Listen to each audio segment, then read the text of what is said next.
नमस्कार, आप live cities देख रहे हैं। आपके साथ मैं हूं वसीम खान। देखिए, अचानक दिल्ली में हलचल शुरू हो गई है। बैठक बुला लिया गया है आनन फानन में। मुख्यमंत्री नीतीश कुमार को लेकर क्या बड़ा फैसला होने जा रहा है। देखिए, सियासत गर्म है। अभी भी जो सियासी पारा है वह थमा नहीं है, बढ़ता जा रहा है और अंदर खेमे कुछ तो चल रहा है। हमारे साथ वरिष्ठ पत्रकार रवि उपाध्याय सर हैं, इनसे बात करेंगे। रवि सर, जिस तरीके से बिहार की सियासत गरमाई, कई सवाल उठे, उलटफेर की बातें निकलकर सामने आई कि संभवतः उलटफेर हो सकता है, बड़ा संकेत दिख रहा था। मगर दिल्ली में आनन फानन में एनडीए की बैठक, जेपी नड्डा के आवास पर यह बैठक बुलाई गई। देखिए, एक बात तो हम ऐसे समझना चाहेंगे, जेपी नड्डा के आवास पर जो एनडीए के बड़े नेताओं की जो कहें कि रणनीति बनाते हैं, उनकी जो बैठक की आज बात है, उसमें हमको लगता है जो इंडिया ब्लॉक जिस तरीके से संविधान खतरे में है, इस बात को बराबर 2024 के भी लोकसभा चुनाव में बहुत प्रमुखता के साथ कांग्रेस की ओर से उठाया गया और जगह जगह सभी प्लेटफॉर्म पर रखा गया। तो यह कहीं ना कहीं आपको भारतीय जनता पार्टी को इसका खामियाजा लोकसभा के चुनाव में भुगतना पड़ा। यह एकदम फैक्ट है। और भारतीय जनता पार्टी के साथ में जो उसके अलायंस पार्टनर हैं, उसको भी यह दिखाई पड़ा। तो इसी को, और अब जो है सो जिस तरीके से दिखाई पड़ रहा है कि आपको बाबा साहब अंबेडकर के नाम पर जिस अमित शाह ने जो बीते दिन कहा, उसके बाद से केजरीवाल जो दिल्ली के पूर्व मुख्यमंत्री हैं, आम आदमी पार्टी के संयोजक हैं, उनका पत्र लिखना नीतीश कुमार को और नायडू को, तो वह पत्र लिखना, और ये दो बड़े केंद्र की नरेंद्र मोदी की सरकार जो इस बार बनी है तीसरी बार, उसमें नीतीश कुमार और चंद्रबाबू नायडू कि ये निश्चित रूप से यह कहीं ना कहीं बड़े स्टेक होल्डर माने जाते हैं। ठीक है, उसमें चिराग पासवान भी हैं, लेकिन ये दोनों का बड़ी भागीदारी है, बड़े एमपी इनके वहां पर हैं। तो निश्चित रूप से इनके बलबूते जब सरकार चल रही है, उस तरीके से जेडीयू की जो थोड़ी बहुत खटास की बात आ रही है, तो खटास क्यों, तो और इस तरह आप संविधान बचाओ, बाबा साहब अंबेडकर, तो यह निश्चित रूप से नीतीश कुमार की पार्टी जदयू इन सब चीजों पर बहुत ही बारीक नजर रखती है और वह नहीं चाहती है कोई झोल झाल इधर उधर कुछ हो। तो इस लिहाज से यह जो दिखाई पड़ रहा है जो आज की बैठक में, निश्चित रूप से जदयू जो एनडीए का माने अलायंस पार्टनर है और जदयू बिहार में चेहरा है, नीतीश कुमार उसके राष्ट्रीय अध्यक्ष हैं और मुख्यमंत्री बिहार हैं, ऐसे में कहीं ना कहीं यह जो दिखाई पड़ रहा है वही साधने की कवायद है। और बीच में तेजस्वी प्रसाद यादव का अपने विधायकों को बैठक में बुलाना, रात के अंधेरे में गाड़ी से निकलना, तमाम प्रोटोकॉल, तमाम सब सुरक्षा घेरे किसी को नहीं लेकर के और सब नियम कायदा को दरकिनार करके, क्योंकि वो प्रतिपक्ष के नेता हैं, उस लिहाज से उनको सब सुविधा मिली हुई है जो एक मिनिस्टर को मिलती है।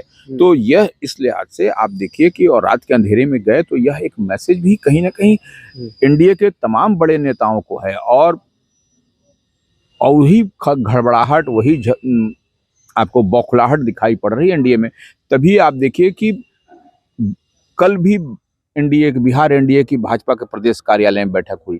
उससे पहले भी जब इन्वेस्टर समिट था, उसके अंतिम दिन एनडीए की पहली बैठक हुई।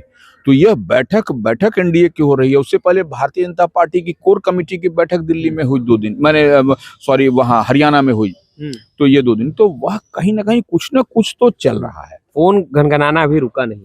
फोन देखिए, फोन तो तेजस्वी ने भी कह दिया है कि अगर यदि उनके पार्टी के जो भी विधायक अगर यदि जनता के बीच नहीं रहेंगे, तो इस बार किसी की भी पैरवी नहीं सुनी जाएगी। अच्छा। हाँ, आपको जो है सो बेटिकट कर दिया जाएगा। इसलिए आप अपने क्षेत्र में रहिए, जनता के बीच रहिए, जनता के काम काज को देखिए, संभलिए। और नहीं तो देखिए, अब ये बोलने का कारण क्या है, तेजस्वी जो है सो यात्रा करके निकले हैं, ग्राउंड जीरो की रियलिटी को वह समझ चुके हैं। तभी वह जो है सो बीते दिन कल जो पार्टी कार्यालय में जो उन्होंने अपना संबोधन किया, जो जितनी बात कही, तो एकदम स्पष्ट रूप से उन्होंने कहा कि वैसे लोगों को इस बार टिकट नहीं मिलेगा और किसी की पैरवी नहीं चलेगी। किसी की पैरवी का मतलब क्या है, न लालू यादव की चलेगी जो राष्ट्रीय अध्यक्ष पार्टी की, न उनकी माताश्री जो विधान परिषद में नेता प्रतिपक्ष हैं और पूर्व मुख्यमंत्री हैं राबड़ी देवी, उनका भी नहीं चलेगा। तो स्पष्ट संकेत है भाई। और उसमें कहा, एक और चीज आपको बता दें कि कल की जो बैठक हुई आरजेडी की, उसमें आप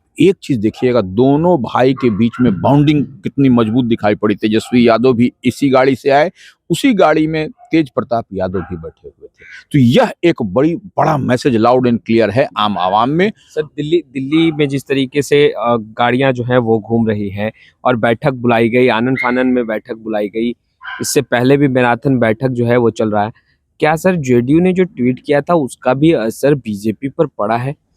देखिए, वो तो है ही है कि नीतीश कुमार सबके हैं।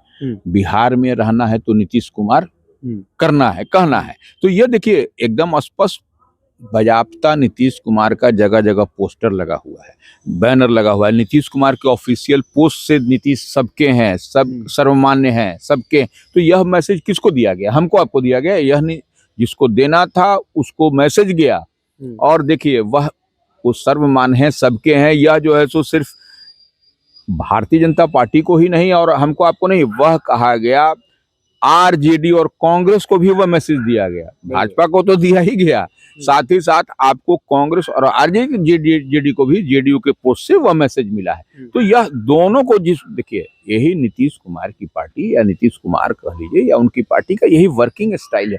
वह ज्यादा कुछ बोलते नहीं, वह चुप रहते हैं और चुप रहते हुए बहुत कुछ मैसेज दे देते हैं और जो काम होता है वो उनका तो काम बोलता है, इसमें कहाँ दिक्कत है। यानी मान मनोबल का जो कार्य है, काम है, वो बीजेपी की तरफ से किया जाने लगा है बैठकों के जरिए। देखिए, एक ही समझिए, रूठा रूठी मान मनोबल, यह सब कुछ चलता हुआ दिखाई पड़ रहा है। अब उसको देखने की, समझने की यह जरूरत है, क्योंकि आपको एक से चीज आप डॉट से डॉट जब मिलाइएगा तो सब कुछ आपको एकदम क्लियरिटी के साथ स्पष्ट दिखाई पड़ेगा। क्योंकि देखिए नीतीश कुमार क्या चाह रहे हैं, नीतीश कुमार की पार्टी क्या चाह रही है, आपको भारतीय जनता पार्टी क्या चाह रही है। और देखिए बार बार हम इस बात को कह रहे हैं, देखिए अगर यदि ये लोग नहीं चाहते तो जिस तरीके से कांग्रेस ने 2024 के चुनाव में संविधान खतरे में है, संविधान की कॉपी को लेकर के बाबा साहब अम्बेडकर, संविधान कौन लिखा? बाबा साहब अम्बेडकर लिखे। अम्बेडकर की कॉपी को लेकर के चलते थे, छोटी सी पुस्तिका पॉकेट टाइप से वो लोग लेके चल रहे हैं। तो वह, और इस तरीके से अभी अम्बेडकर पर, बाबा साहब के नाम पर इस तरीके से जो चल रहा है बयान, तो यह कहीं ना कहीं तो असहज तो निश्चित रूप से है एनडीए, इसमें कहीं कोई दिक्कत नहीं है। और बार बार जो है सो भाजपा की ओर से कहना कि नहीं, ये सब कुछ न कुछ अच्छा नहीं दिखाई पड़ा। लेकिन भारतीय जनता, यह देखिए पब्लिक डोमेन में है, पब्लिक जनता यह पूछ रही है कि भाजपा के बड़े नेता क्यों नहीं निकल करके आके बोल रहे हैं कि 2025 में बिहार का चेहरा कौन होगा। नीतीश कैबिनेट के मिनिस्टर जो भाजपा के हैं वह कह रहे हैं, वह उससे संतुष्ट नहीं है बिहार के लोग। वह कह रहे हैं कि 2025 में कौन चेहरा होगा, यह केंद्रीय नेतृत्व भारतीय जनता पार्टी की, वह बड़े और शीर्ष नेता कहें या फिर पार्टी के बिहार मामलों के प्रभारी वो है, वह जो कहे तो कहें। बिल्कुल। तो आपने सुना रवि उपाध्याय सर को। फिलहाल इस वीडियो में इतना ही। अब तक आपने हमारे चैनल को सब्सक्राइब नहीं किया है, तुरंत सब्सक्राइब कर ले। आपका बहुत बहुत शुक्रिया।